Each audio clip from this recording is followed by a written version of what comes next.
اعوذ باللہ من الشیطان اللعین الرجیم بسم اللہ الرحمن الرحیم۔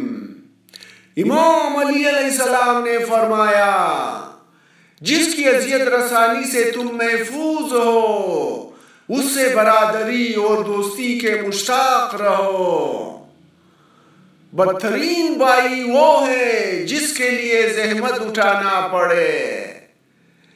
ضعیف ترین شخص وہ ہے جو کسی کو بھائی بنانے پر قادر نہ ہو، اور اس سے زیادہ کمزور وہ ہے جو کامیاب ہونے کے بعد کسی بھائی کو کھو دے۔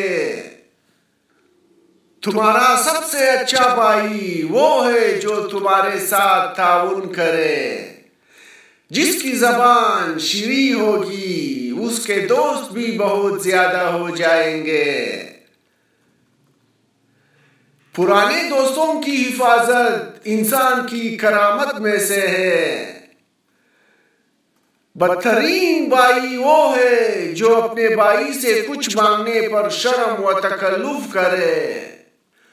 بھائیوں یعنی دوستوں کی دو قسمیں ہوتی ہے، بھروسہ مند دوست اور ہنسی مذاق والے دوست۔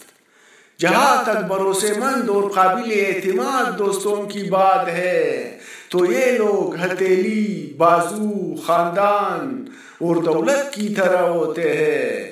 لہٰذا اگر تم اپنے کسی دوست پر بھروسہ کرتے ہو تو اس پر اپنی دولت اور طاقت سب نچھاور کر دو۔ اس کے احباب سے دوستی اور اس کے دشمنوں سے دشمنی رکھو۔ اس کے راز کی حفاظت کرو، اس کی مدد کرو، اس کی اچھی باتوں کو بیان کرو۔ اور اے پوچھنے والے، تو یہ جان لے کہ یقیناً یہ لوگ آب حیات سے زیادہ اہمیت کے حامل ہیں، اور ہنسی مذاق والے احباب سے تم لطف اندوز ہوتے ہو۔ لہٰذا وہ لوگ تمہارے ساتھ جس طرح سے پیش آتے ہیں تم بھی ان سے اسی طرح حشاش بشاش چہرے اور میٹھے بول کے ساتھ ملو۔ جو اپنے دوستوں کا ہر بات میں محاسبہ کرتا ہے اس کے دوست کم ہو جاتے ہیں۔ اللہ کے لیے کی جانے والی دوستی ہمیشہ باہمی محبت پر استوار رہتی ہے، کیونکہ ایسی دوستی کا سبب یعنی اللہ دائم ہے۔ سچے دوست خوشیوں میں زینت اور پریشانیوں میں سہارا ہوتے ہیں۔ بہترین بھائی وہ ہے جو سب سے زیادہ نصیحت کرے، اور بدترین بھائی وہ ہے جو سب سے زیادہ دھوکہ دے۔ بہترین بھائی وہ ہے جسے کھو دینے کے بعد جینے کی آرزو نہ ہو۔